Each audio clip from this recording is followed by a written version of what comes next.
কালকের যে সুস্পষ্ট নিম্নচাপ ছিল, আজকে সকালে এটা আমাদের গভীর নিম্নচাপে পরিণত হয়েছে।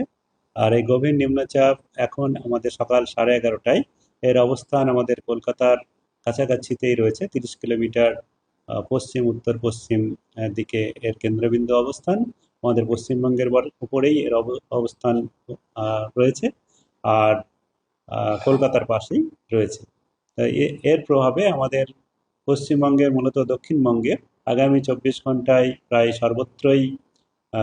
সর্বত্রই হালকা থেকে মাঝারি বৃষ্টিপাত তো থাকবেই, এবং প্রায় বেশিরভাগ জেলাতেই এই এক দু জায়গায় করে হেভি থেকে ভেরি হেভি, মানে হচ্ছে ভারী থেকে অতি ভারী বৃষ্টিপাত হওয়ার সম্ভাবনা রয়েছে, 7 থেকে 20 সেন্টিমিটার পর্যন্ত। আর পশ্চিমের কয়েকটা জেলায় তার থেকেও বেশি, 20 সেন্টিমিটারেরও বেশিও এক দু জায়গায় বৃষ্টি হতে পারে। মূলত আমাদের বাঁকুড়া, পুরুলিয়া এবং পশ্চিম বর্ধমান, এই তিনটি জেলাতে সব থেকে বেশি বৃষ্টিপাত হওয়ার সম্ভাবনা রয়েছে আগামী 24 ঘন্টার মধ্যে। আর বাকি জেলাগুলোতেও যেমন বললাম, আপনার ভারী থেকে অতি ভারী বৃষ্টিপাতের সম্ভাবনা এক দু জায়গা করে থাকছে। 24 ঘন্টা পরে বৃষ্টিপাত কমে যাওয়ার সম্ভাবনা আছে আমাদের দক্ষিণবঙ্গে, এবং এই গভীর নিম্নচাপটি আগামী 24 ঘন্টায় ঝাড়খণ্ডের দিকে মুভ করবে, ঝাড়খণ্ডের দিকে ক্রমশ সরে যাবে। আর আহ, এর ঝাড়খণ্ডের দিকে অভিমুখ থাকবে। আর আমাদের আগামী 24 ঘন্টার পরে আগামীকালকে পুরুলিয়া, বাঁকুড়া, পশ্চিম বর্ধমান, বীরভূম, ঝাড়গ্রাম, পশ্চিম মেদিনীপুর, এই জেলাগুলোতে এক দু জায়গায় ভারী বৃষ্টিপাত হতে পারে। বাকি জেলাগুলোতে ভারী বৃষ্টিপাতের সতর্কতা নেই।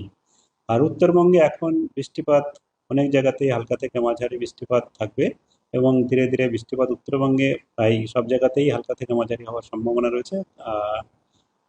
তবে ভারী বৃষ্টিপাতের সতর্কতা রয়েছে, এক দু জায়গায় হতে পারে, তবে তেমন, যেমন দক্ষিণবঙ্গে যেভাবে বৃষ্টি হবে সেইভাবে উত্তরবঙ্গে ভারী বৃষ্টিপাতের সতর্কতা নেই। কেবলমাত্র এক দু জায়গাতেই ভারী বৃষ্টিপাত হতে পারে। উত্তরবঙ্গে মূলত বৃষ্টিপাতের পরিমাণ তো বেশিই থাকে নর্মালি, এক দু জায়গায় ভারী বৃষ্টিপাত মোটামুটি স্বাভাবিকের কাছাকাছি থাকে।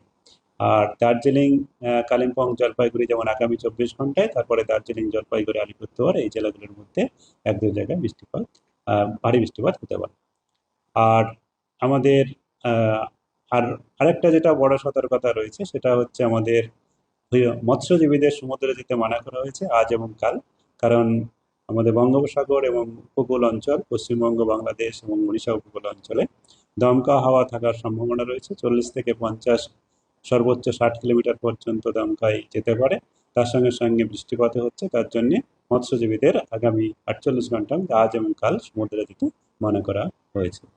কলকাতা তার পার্শ্ববর্তী অঞ্চলে আগামী 24 ঘন্টায় আহ, মাঝে মধ্যেই হালকা থেকে মাঝারি বৃষ্টিপাত হবে আর হওয়ার সম্ভাবনা থাকছে। আর সর্বমোট এবং এক দু পশলা তীব্র বৃষ্টিপাতও হওয়ার সম্ভাবনা রয়েছে, যেটা আমাদের আওয়ারলি 2 থেকে 3 সেন্টিমিটার পর্যন্ত হয়ে থাকে। সর্বমোটভাবে কলকাতাতেও ভারী বৃষ্টিপাত বা অতি ভারী বৃষ্টিপাত হয়ে যেতে পারে 24 ঘন্টা। তবে মৌসুমী বায়ু যেহেতু আমাদের এখন মৌসুমী অক্ষরেখা আমাদের রাজ্যের মধ্যে দিয়েই থাকবে, তার জন্যে বৃষ্টিপাত তো হালকা থেকে মাঝারি অনেক জায়গাতেই কন্টিনিউ করবে। জেড অ্যালার্ট মূলত আমরা দিয়ে থাকি এই সময় অত্যন্ত ভারী বৃষ্টিপাতের জন্য, সেগুলি রয়েছে পুরুলিয়া, বাঁকুড়া এবং পশ্চিম বর্ধমান জেলা। বাকি জেলাগুলোতে কমলা সতর্কতা রয়েছে।